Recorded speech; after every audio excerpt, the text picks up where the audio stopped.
আল্লাহ রাব্বুল আলামিন বলেন ইন্নাল্লাযীনা ক্বালু রাব্বুনাল্লাহ। দুনিয়ার মানুষদের আল্লাহ রাব্বুল আলামিন ডাক দিয়ে বললেন, হে দুনিয়ার মানুষ, তোমরা যারা ঈমানদার, আমি আল্লাহকে আল্লাহ বলে স্বীকার করেছো, তোমাদের জন্য দুইটা নসিহত আমি আল্লাহ তাআলা করতে চাই। কয়টা নসিহত? তোমরা যারা আল্লাহকে আল্লাহ বলে স্বীকার করো, তাদেরকে আল্লাহ রাব্বুল আলামিন বলেন দুইটা নসিহত করতে চাই, দুইটা উপদেশ তোমাদেরকে আমি দিতে চাই।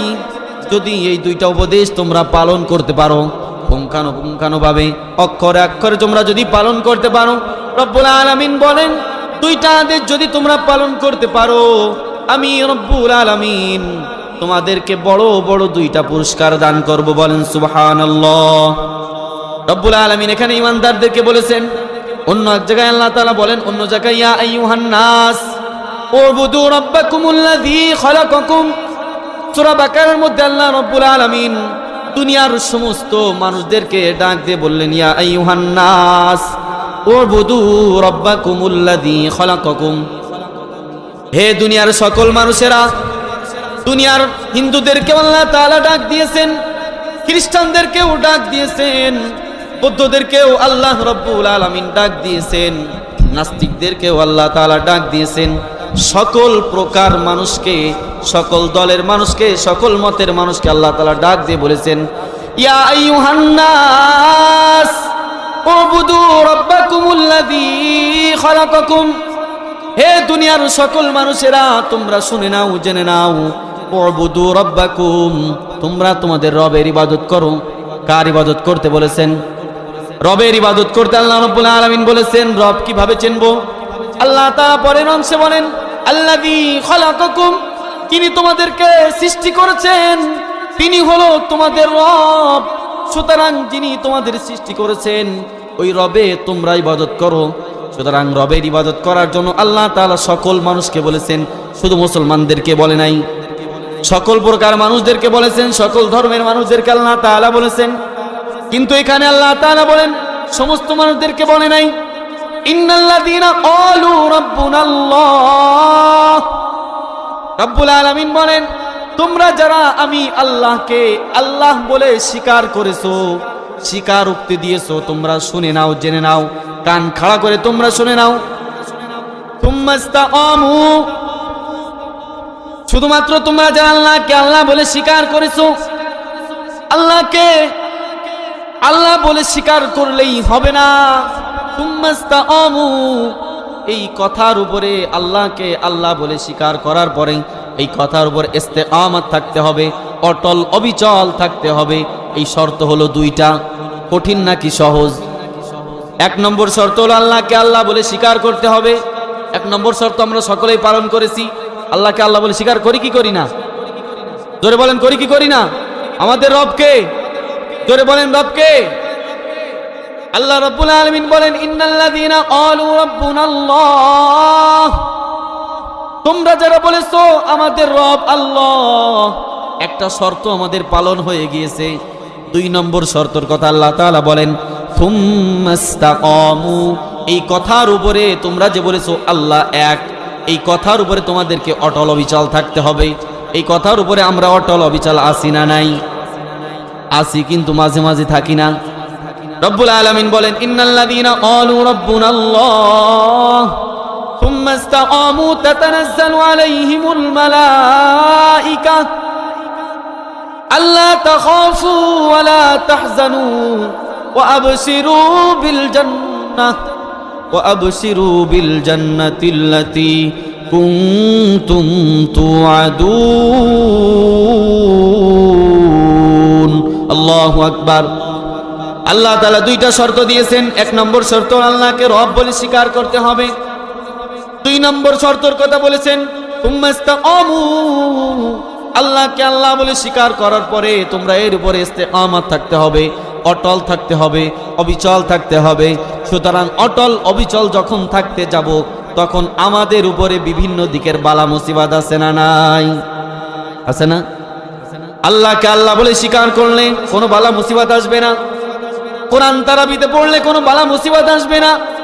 কোরআন খতমে পড়লে কোনো বালা মুসিবত আসবে না, কিন্তু কোরআনের তাফসীর করে যদি বলা হয় কোরআন দিয়ে রাষ্ট্র চালাইতে হবে, কোরআন দিয়ে চোরের বিচার করতে হবে, কোরআন দিয়ে জিনাখোরের বিচার করতে হবে, আয-যানিয়াতু ওয়াজ-যানি ফাজলিদু কুল্লা ওয়াহিদিন মিনহুমা মিয়াতা জালদা, চোরের বিচার করো, আস-সারিকাতু ওয়াস-সারিকাতু ফাকতাউ আইদিয়াহুমা জাযাআম বিমা কাসাবা নাকালাম মিনাল্লাহ।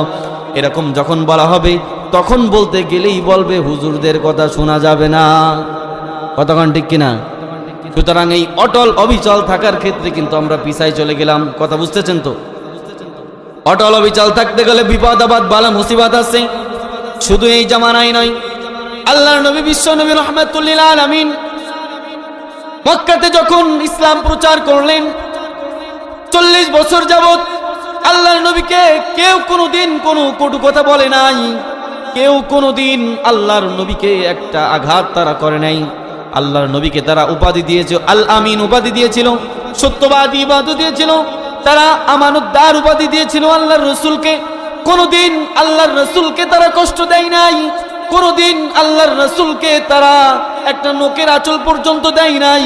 কিন্তু যখন বলেছে ইন্নাল্লাযীনা ক্বালু রাব্বুনাল্লাহু সুম্মা ইসতাকামু, তোমরা আল্লাহকে আল্লাহ বলে স্বীকার করো, অতএব এর উপরে অটল থাকো, এই কথা আল্লাহ তাআলা যখন কোরআনের মধ্যে জানিয়ে দিলেন, বিশ্ব নবী রাহমাতুল লিল আলামিন যখন এই ঘোষণা করলেন, পাহাড়ের উপর দাঁড়িয়ে বললেন, ইয়া আইয়ুহান নাস কুলু লা ইলাহা ইল্লাল্লাহ তুফলিহুন, তোমরা লা ইলাহা ইল্লাল্লাহকে মেনে নাও, তোমরা সফল কাম হয়ে যাবে।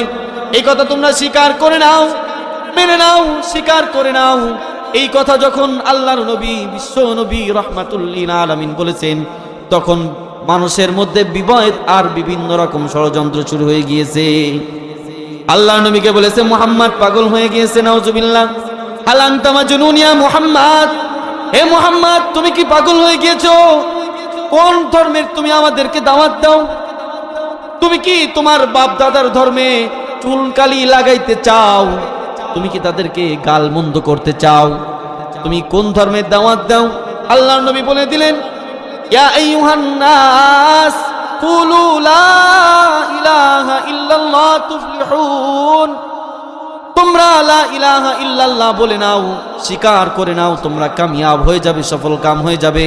আরবি ভাষার মধ্যে উলামা একরাম আছেন, ছাত্র সমাজ আছেন, আরবি ভাষার মধ্যে মানুষের সফলতা বোঝানোর জন্য সবথেকে উচ্চ পর্যায়ের শব্দ হলো ফালাহ। এর থেকে আর কোন উচ্চ পর্যায়ের শব্দ নাই।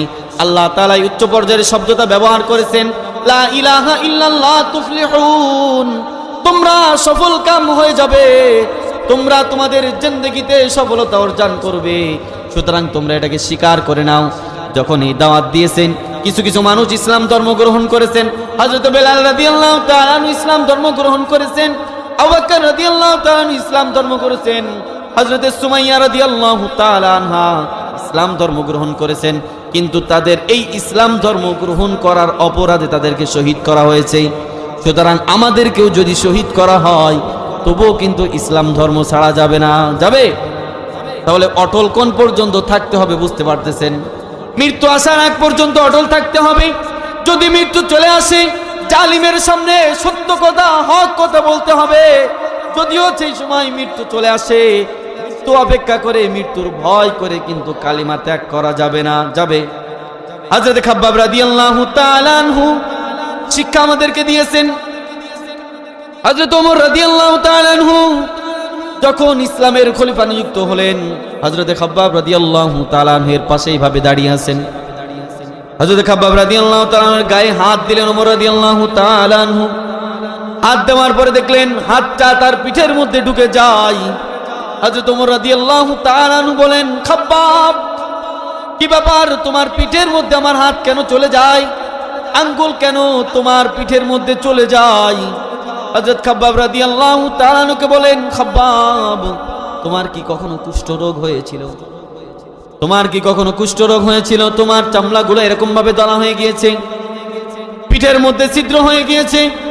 হযরত খাব্বাব রাদিয়াল্লাহু তাআলা বলেন, আমিরুল মুমিনিন ওমর, আমার কোনোদিন কুষ্ঠ রোগ হয় নাই, আমার আল্লাহ রাব্বুল আলামিন কোনোদিনও এরকম বড় রোগ আল্লাহ তাআলা দেয় নাই।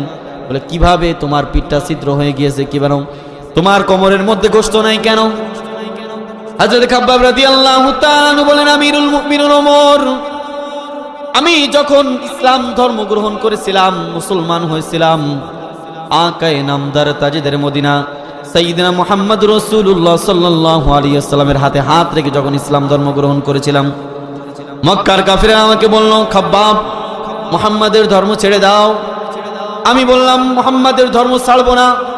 তারা আমাকে জোর করতে লাগলো, আমাকে মারপিট করতে লাগলো, আর বলল, এ খাব্বাব, মুহাম্মাদের ধর্ম ছেড়ে দাও।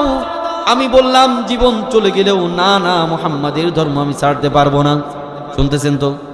খেয়াল করে শ্রবণ করেন, শুনেন।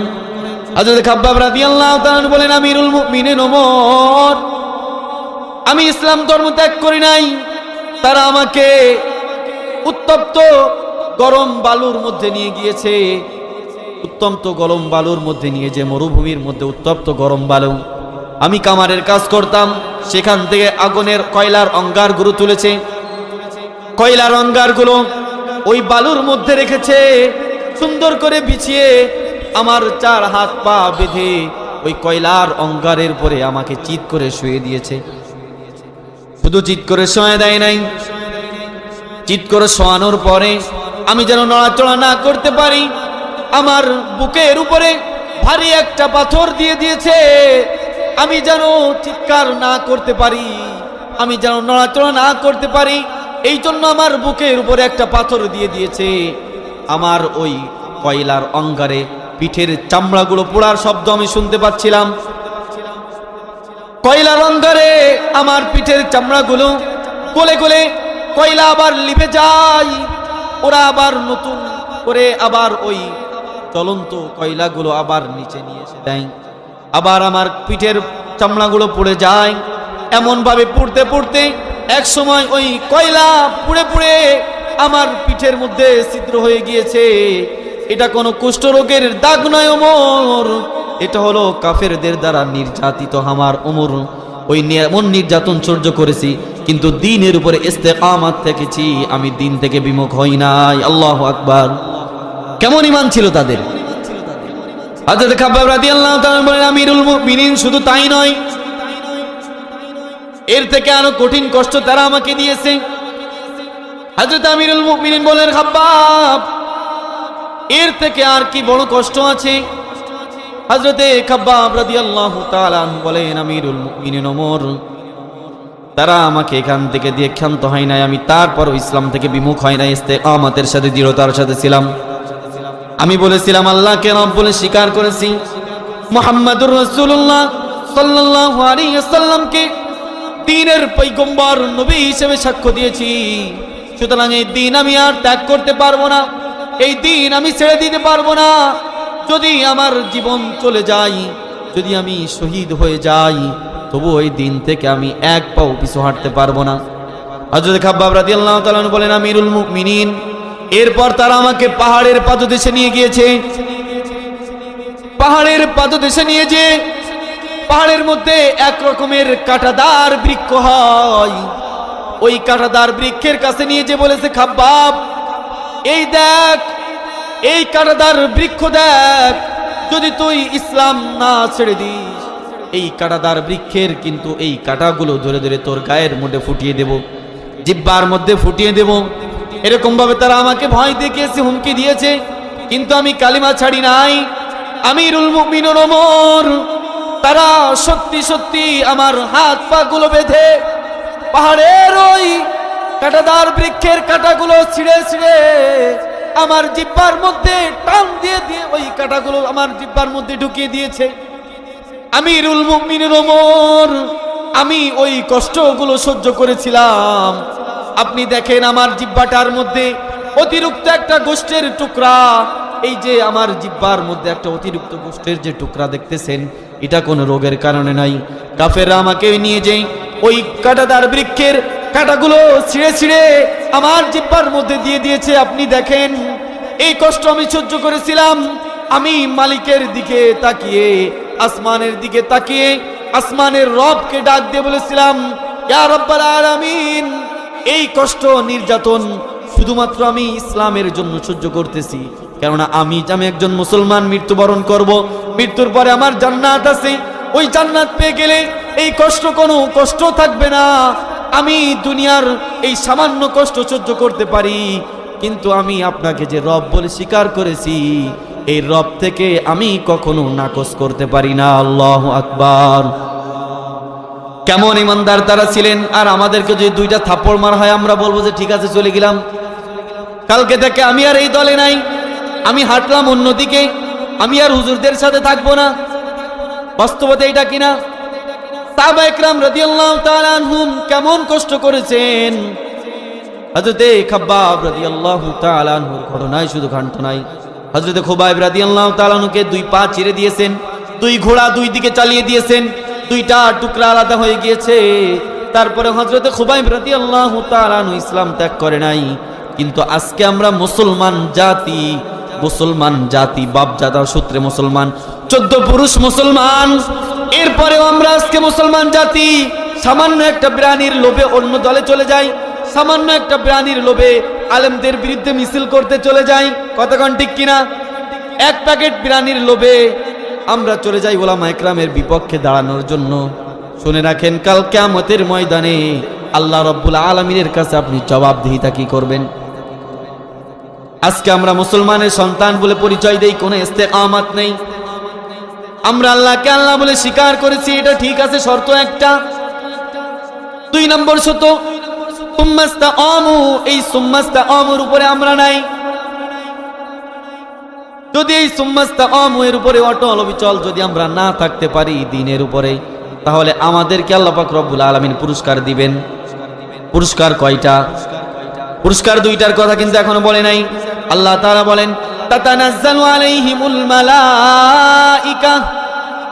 1 নম্বর পুরস্কার, তাতানাজ্জালু আলাইহিমুল মালাইকা। রাওয়াতের মধ্যে আসছে, আপনি যখন দুনিয়াতে বিপদে পড়বেন, বালা মুসিবতে পড়বেন, যখন এমন কোন জায়গায় আছেন যেই জায়গায় কেউ নাই, আপনাকে সাহায্য সহযোগিতার মতো কেউ নাই, সাহায্য সহযোগিতা করার মতো কেউ নাই, আল্লাহ রাব্বুল আলামিন বলেন ওই পর্যায়ে আমি আল্লাহ রাব্বুল আলামিন আসমান থেকে ফেরেশতা নাজিল করে তোমাকে সাহায্য করব। আর এক রাতের মধ্যে আসছে, মানুষ যখন মৃত্যুবরণ করে, অন্তিম সময় যখন মানুষের চলে আসে, মৃত্যুর সময় চলে আসে, তখন শয়তান মানুষকে ধোঁকা দেয়, বলে এই শোনো। তখন মায়ের স্তনাতে শয়তান আসে, বলে এই সন্তান, আমি তোর মা, ইসলাম ধর্ম ত্যাগ করে ফেলো, ইহুদি হয়ে যাও। আর এক শয়তান এসে বলে এই না না, আমি তোর বাবা, খ্রিস্টান ধর্ম গ্রহণ করো, খ্রিস্টান হয়ে যাও। এর কিন্তু ইসলামের মধ্যে কোনো কিন্তু কিছু নাই। তোমরা যদি ইসলাম ধর্ম থেকে ত্যাগ করে মৃত্যুর সময় যদি খ্রিস্টান হয়ে মৃত্যুবরণ করো, ইহুদি হয়ে মৃত্যুবরণ করো, তাহলে তোমরা রবের কাছে কামিয়াব হয়ে যাবে। এরকম ভাবে শয়তান ধোঁকা থেকে থাকে। আল্লাহ পাক রব্বুল আলামিন তখন জান্নাতের ফেরেশতাদেরকে পাঠিয়ে শয়তানদেরকে দূর করে জান্নাতের নিয়ামত সমূহ ওই বান্দার সামনে তুলে ধরে। সুবহানাল্লাহ। 1 নম্বর পুরস্কার হলো এটা। 2 নম্বর পুরস্কার, আল্লাহ তাআলা বলেন আল্লাহ তাখাফু ওয়া লা তাহজানু ওয়া আবশিরু বিল জান্নাহ। সুবহানাল্লাহ বলেন। অর্থ শোনার আগেই সুবহানাল্লাহ বলে ফেলেন। আল্লাহ তাআলা বলেন আল্লাহ তাখাফু ওয়া লা তাহজানু। বান্দা, দুনিয়াতে কষ্ট করেছো, মানুষের গালমন্দ শ্রবণ করেছো, মানুষ টিটকারি করেছে, মানুষ ঠাট্টা করেছে, মানুষ কত রকম কথা বলেছে, নির্যাতন করেছে, জুলুমের শোষণ টেনেছো, জেলে বন্দি থেকেছো। আল্লাহ তাখাফু ওয়া লা তাহজানু। আজকে তোমার কোনো ভয় নাই, কোনো পেরেশানি নাই, কোনো চিন্তা নাই। আল্লাহ তাআলা বলেন ওয়া আবশিরু বিল জান্নাহ। আমি আল্লাহ তাআলা ওই সমস্ত মানুষকে জান্নাতের সুসংবাদ দান করলাম। পুরস্কার ছোট না বড়? শর্ত কয়টা? 2টা। পুরস্কারও 2টা। 1 নম্বর শর্ত আল্লাহকে আল্লাহ বলে স্বীকার করতে হবে। 2 নম্বর শর্ত অটল থাকতে হবে, ইস্তেকামাত থাকতে হবে। 1 প্যাকেট বিরিয়ানির লোভে এদিক ওদিক চলে যাওয়া যাবে না। আরেকজনের কথা শুনে বলা যাবে না যে উলামা ইকরামের ঘাড় মটকায় দেব, হ্যাঁ উলামা ইকরামের চামড়া তুলে নেব আমরা। এই চামড়া খসানোর স্লোগান দিলি কিন্তু দুদু এই পুরস্কার পাওয়া যাবে না। পাওয়া যাবে? চামড়া খসাতে চাই না বলে মানুষ। আল্লাহ তাআলা বলেন, যে হাদিসটা আমি পড়েছি,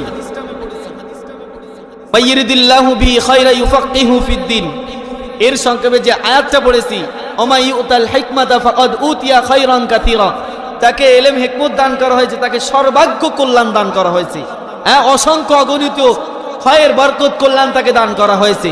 সুতরাং বলা হয়েছে আদ-দুনিয়া কুল্লুহা যুলমাতুন, দুনিয়া হলো অন্ধকার, ফাইন্নাল ইলমা নূরুন, আর ইলম হলো নূর।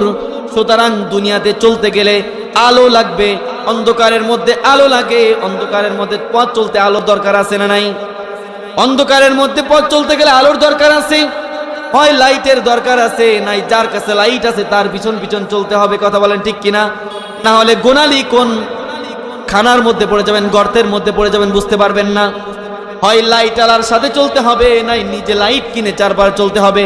আপনি যদি মনে করেন লাইটও কিনবো না, লাইটওয়ালার সাথেও আমি চলবো না, সুতরাং আমি 100 হাত আগে যাব, কোন খানার মধ্যে পড়ে যাবেন, খাদের মধ্যে পড়ে যাবেন, এটা নিজেও বুঝতে পারবেন না। সুতরাং আদ-দুনিয়া কুল্লুহা যুলমাতুন, দুনিয়া হলো অন্ধকার, তুলিমার পাবাচারে অন্ধকারে ভরে গিয়েছে। এই দুনিয়াতে যদি আপনি সঠিকের উপরে চলতে চান, দ্বীনের উপরে চলতে চান, হকের উপরে চলতে চান, তাহলে বলা হয়েছে ফাইন্নাল ইলমা নূরুন, ইলম হলো নূর। সুতরাং যার কাছে ইলম আছে, আলেম আছে, ওই আলেমের সাথে চলতে হবে, না হয় নিজে আলেম হতে হবে, না হয় আলেমের সাথে চলতে হবে। আপনি নিজে আলেম হলেন না, আলেমের সাথেও চললেন না, আপনি আরো বললেন আলেম পাইলে আলেমের ঘাল মটকায় দাও, এরকম সমাজে লোক আছে না নাই? এক সমাজের লোক বের হয়েছে, তারা বলে উলামা ইকরাম আমাদের দরকার নাই। আরে উলামা ইকরাম আমাদের দরকার নাই, আমরা তো কয়েকটা মাইরেই আমরা বড় মুফতি হয়ে গিয়েছি, আমরা মুফতি মুটকি হয়ে গিয়েছি, আমরা সমাজের মধ্যে ফতোয়া দেওয়া শুরু করেছি, হুজুরদের পিছনে নামাজ পড়লে নামাজ হবে না, যারা কোরআন শরীফ পড়ে টাকা নেয় এরা, এদের ইনকাম হলো নষ্টা মহিলাদের থেকেও খারাপ, এরকম একটা স্লোগান আমাদের সমাজে চলতেছে কি চলতেছে না? তারা বলতেছে আলেমদের সাথে চলার কোনো দরকার নাই। আল্লাহ তাআলা বলেন ইন্নাল্লাহা ইয়াখশাল্লাহা মিন ইবাদিহিল উলামা, যদি আল্লাহ তাআলাকে দুনিয়ার মধ্যে কেউ ভয় করে থাকে, কেউ যদি আল্লাহ রাব্বুল আলামিনকে মেনে থাকে, ভয় করে থাকে, প্রকৃত ভয় যদি আল্লাহ তাআলাকে কেউ করে থাকে, আল্লাহ রাব্বুল আলামিন সার্টিফিকেট দিলেন তারা হলো উলামায়ে কেরাম। সুতরাং আমরা যদি মনে করি যে না উলামায়ে কেরামের সাথে আমরা চলবো না, উলামায়ে কেরামের চামড়া তুলে নেব, আমরা ঘাড় মটকায় দেব, তাহলে আমরা কি এই ইলমের নূর দ্বারা জান্নাতে পৌঁছাইতে পারবো, নাকি ওই 30,000 বছরের ফুলসিরাতের রাস্তায় কাটে কেটে জাহান্নামের মধ্যে পড়ে যাব? কথা বলেন, কোন জায়গায় যেতে চান? জান্নাতে যদি যেতে চান, আলোর পথ যদি পেতে চান, তাহলে উলামায়ে কেরামের বিকল্প কিছু নাই, কথা বলেন ঠিক কিনা? যারা উলামায়ে কেরামের ঘাল মটকাইতে চায় তাদেরকে বলে রাখি, শোনো, কাল কিয়ামতের ময়দানে কার ঘাল কে মটকাবে এটাও আমরা দেখে নেব, ঠিক কিনা? আল্লাহ রাব্বুল আলামিন বলেন ইন্নাল্লাহা ইয়াখশাল্লাহা মিন ইবাদিহিল উলামা, দুনিয়ার জমিনে কোনো মানুষ যদি আল্লাহ তাআলাকে ভয় করে থাকে, কোনো মানুষ যদি আল্লাহ তাআলাকে মেনে থাকে, প্রকৃতপক্ষে আল্লাহ তাআলাকে ভয় করে থাকে, সেটা হলো একমাত্র উলামায়ে কেরাম। সুতরাং আমরা উলামায়ে কেরামের পক্ষে না বিপক্ষে? কথা আপনারা তো জোর নেই কেন?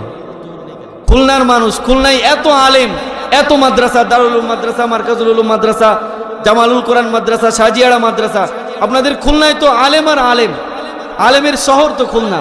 সুতরাং আপনাদের ওয়াজ, আপনাদের আওয়াজ এটা কম হবে, এটা কখনো বিশ্বাস করা যায় না। বিশ্বাস করা যায়? জোরে আওয়াজ দেন, আপনারা খুশি না বেজার? যদি হন খুশি, আওয়াজ দেবেন গায়ের জোর দিয়ে বেশি, ইনশাআল্লাহ বলেন।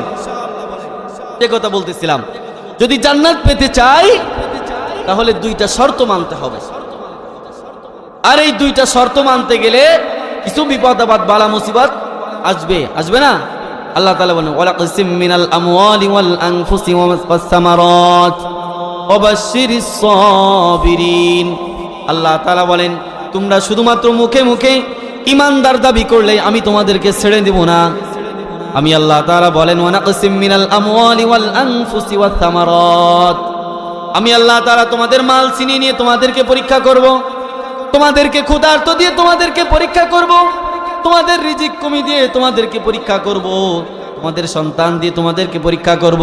সুতরাং মাল কমিয়ে দেওয়ার পরে তোমরা যদি সুদের রাস্তায় চলে যাও তাহলে তোমাদের ঈমান পরিপূর্ণ হয় নাই। মাল কমিয়ে দেওয়ার পরে তোমরা যদি হারাম পথে চলে যাও, সুদ ঘুষের পথে চলে যাও, তাহলে তোমাদের ঈমান পরিপূর্ণ হয় নাই। সুতরাং যদি ইস্তেকামাতের পথে থাকতে চাও তাহলে তোমাদেরকে সবর করতে হবে। আল্লাহ তাআলা বলেন ওয়াবাশশিরিস সাবিরিন, দুনিয়াতে যারা সবর করেছে, এই যারা সবরকারী আছে তাদেরকে সুসংবাদ দিয়ে দাও। কিসের সুসংবাদ দিবেন? আল্লাহ তাআলা ওই যে আগের আয়াতে বলেন ওয়াবশিরু বিল জান্নাহ, এই মানুষগুলোকে আল্লাহ তাআলা বলেন এই দুনিয়ার মানুষেরা আমি আল্লাহ রাব্বুল আলামিন তোমাদেরকে জান্নাতের সুসংবাদ দান করলাম।